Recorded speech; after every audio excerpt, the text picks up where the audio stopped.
도널드 트럼프 대통령과 김정은 위원장이 만찬을 갖는 것, 하태현 부장. 제가 알기로 이번이 처음이에요.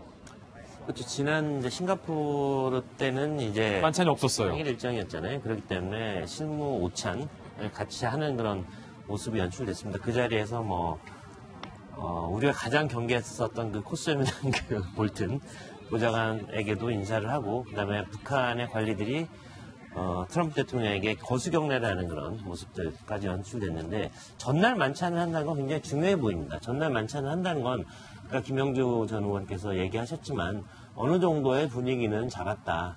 그런 부분. 전혀 이게 서먹서먹하고 그다음에 전혀 진전이 없는 상태에서 밥부터 먹을 수는 없는 거 아니겠습니까? 예. 그렇기 때문에 만찬이라는 건 특히 또 그 이영만리 타국에서 같이 저녁을 성대하게 한다는 것. 물론 베트남 쪽에서 같이 참가를 할지는 모르겠습니다. 하지만 여기서 단둘이 만찬을 한다는 것은 굉장히 중대한 의미가 있다는 거고요. 어느 정도는 그 공동 발표문, 저게 어느 정도의 성격이 될지 모르지만 공동 발표문에 들어갈 몇 가지 그런 요소에 대해서는 어느 정도 합의가 되지 않았느냐 하는 그런 조심스러운 전망을 해봅니다. 아까 얘기했듯이 동창리나 풍계리에 대한 폐쇄 또는 검증, 그다음에 영변 핵시설에 대한 추가적인 검증에 대한 부분을 북한이 충분히 양보할 수 있을 거고요. 그 부분에 대해서 미국 쪽에서 아주 제한적이나마 제재 완화를 할 수 있는 초기 조치를 취할 수 있다. 그리고 거기에 대해서 종전선언까지 들어가고, 그럴 경우에 금강산 관광, 아직 개성은 좀 어렵다고 봅니다. 예. 금강산 관광을 풀어줄 수 있다.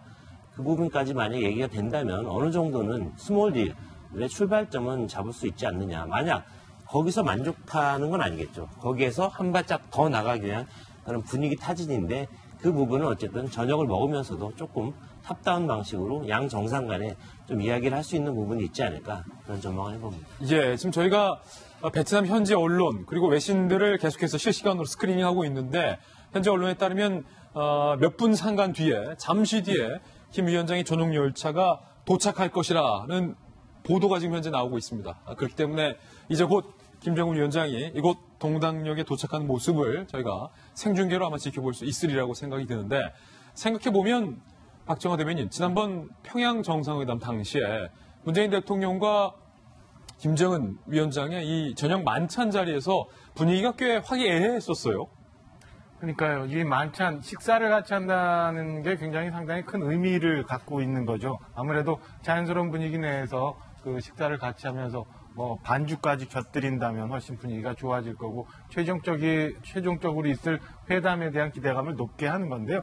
만찬의 이제 배석 범위가 어떻게 될지 잘 모르겠습니다만, 사실상 좀 전에 우리 화면에 봤던 것처럼 북한 측의 김혁철과 미국의 비건이 계속 협의를 해오고 있었지 않았습니까?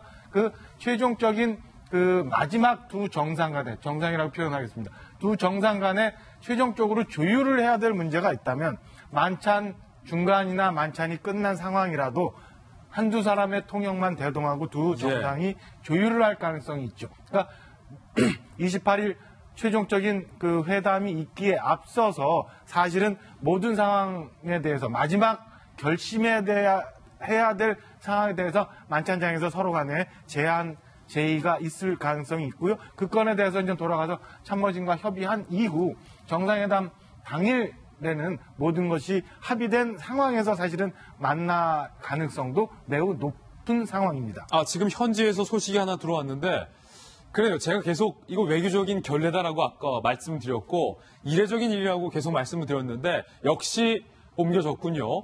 지금 베트남 당국으로부터 저희가 소식을 가장 빠르게 접해서 여러분께 전해드리겠습니다.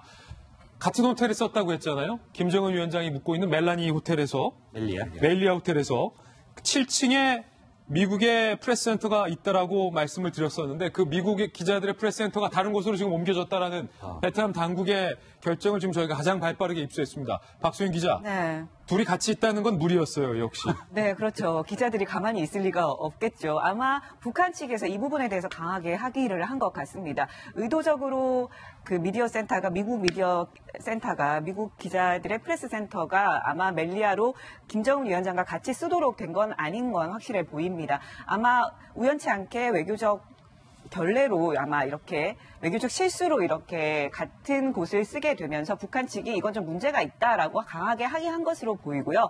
그래서 베트남 정부에서 오늘 조금 전에 이 미국 기자들 프레스센터를 IMC 국제 미디어 센터로 옮기겠다라고 발표를 했습니다. 그래서 이제 기자들이 이제 이쪽으로 옮겨지면 아무래도 김정은 위원장이 좀 이동을 하고 움직이는데 좀 더 안전하고 좀 더 보호를 받을 수 있을 것 같고요. 이렇게 되면 이제 양측이 의도하지 않게 부딪히는 건 많이 줄어들 것으로 보입니다. 예, 그러면 모든 퍼즐이 좀 풀리는 것 같습니다. 사실은 김정은 위원장이 이제 동당역에서 숙소로 곧장 오는 길에 뭐 한 군데 정도 들릴 예정이었는데 바로 지금 숙소로 와야 되는데 그 숙소 7층에 미국 프레스센터가 있었기 때문에 이곳에서 지금 장비를 빼서 IMC로 옮겨가고 또 미국 프레스센터에 현재 일을 하고 있는 미국 기자들이 상당히 많기 때문에 그것을 다 빼고 다시 한번 보안 점검을 하고 숙소를 정비하는데 시간이 꽤 걸리기 때문에 그렇기 때문에 이런 일들이 연쇄적으로 작용을 해서 김정은 위원장이 열차에서 현재 내리지 못하고 결국 숙소 문제와 연관이 있어 보입니다. 김병민 박사님. 걱정이 되네요. 이게 북한에서 김창천 부장을 비롯해서 베트남 현지에서 이미 수차례 현장을 점검하면서 이 문제를 체크를 했을 텐데 만약 이 문제 때문에 김정은 위원장이 타고 온 열차가 조금 미뤄지게 되고 결과적으로 사전 조율이 됐다라면은 나중에 북한으로 돌아가고 나서 여기에 상응하는 조치에 대한 책임을 강하게 묻지 않을까 생각이 되고요. 이제 김정은 위원장이 타고 있는 특별 열차가 동당역을 진입했다라고 하는데 말씀하셨던 것처럼 여기서 내려서는 특별한 이벤트가 많이 펼쳐지진 않을 겁니다. 곧장 이동하게 되는 그 이후의 경로와 동선에 대해서 최종적인 확인 작업 때문에 아마 1시간 정도 시간이 늦춰진 것 같고요. 결국 지금부터 동당역에 들어오고 나서는 부가적으로 바로 이제 김정은 위원장의 행보가 시작될 것 같습니다. 예, 지금 김정은 위원장의 특별 열차 동당역에 들어오고 있는 모습 여러분들 확인하고 있습니다. 저 열차가 김정은 위원장이 탑승한 특별 열차입니다. IMC로 프레스센터가 이전하는 문제도 해결됐기 때문에 뭐 김정은 위원장이 동당역에 내리는 것을 주저할 하등의 이유가 없어졌습니다. 다시 한번 말씀드립니다. 오랜 시간 기다렸는데 김정은 위원장이 탑승한 특별 열차가 지금 현재 동당역에 도착을 했습니다. 그리고 열차의 후미 부분이 지금 저희가 찍고 있는 멈추는 모습이 보이네요. 예, 카메라에 선명하게 포착을 하고 있는 그런 상황입니다. 이제 이 열차에서 김정은 위원장이 내릴 것으로 보이는데요. 물론 김정은 위원장의 모습이 나오기까지 조금의 좀 시간이 걸릴 것으로 보여요. 녹색 열차에 노란색 띠가 달려있는 게 김정은 위원장 전용 열차 아니겠습니까? 지금 육안으로 그 색깔은 잘 보이지 않는데 녹색은 좀 보이네요. 예. 저 열차 이외에는 저기에 진입할 수 있는 열차가 없기 때문에 김정은 위원장의 열차가 도착한 것으로 확신해도 될 것 같습니다. 예, 저 열차 뭐 앞서 몇 번 설명을 해드렸지만 뭐 가벼운 로켓이 날아 들어와도 버틸 수 있을 만큼의 방탄 성능을 자랑하고 있고 그렇죠. 또 객차칸, 뭐 식당칸, 김정은 위원장의 전용 차까지 실려 있는 주차장까지 지금 딸려 있는 차량이기 때문에 20량으로 이루어져 있고요. 그 중에 6량을 김정은 위원장이 사용하는 것으로 되어 있습니다. 평양 출발 66시간 만에 김정은 위원장의 특별 열차가 지금 동당역에 도착을 한 모습 여러분들 실시간으로 현재 확인을 하고 있습니다. 나중에 확인이 뭐 되겠습니다만은 그 김정은 위원장의 숙소와 미국 프레스센터가 같은 곳이라서 김정은 위원장이 도착을 안 하고 했다면 이 도착마저도 살라미로 하고 있구나라는 생각이 우선은 들고요. 김정은 위원장이 이제 동당역에 열차가 도착을 했으니까 영점 나가 있는 베트남에 아까 외교장관이 나가 있었던 곳 있잖아요. 저희가 보도를 그렇게 해드렸는데 외교장관이 아마 열차에 올라서 김정은 위원장의 이제 환영 인사와 함께 그 프로토콜상 베트남 국경에 도착했고 여기서부터 모든 안전을 우리나라가 보장한다라는 이 정상에 대신한 그런 의전 절차를 거친 후에 아마 그 주요 수행원들이 모든 차량에 탑승을 하고 모든 게 정리가 된 이후에 김정은 위원장이 그 하차를 하게 되면서 그 의장대 사열 이렇게 받으면서 나오게 되지 않을까 이렇게 보여집니다. 예.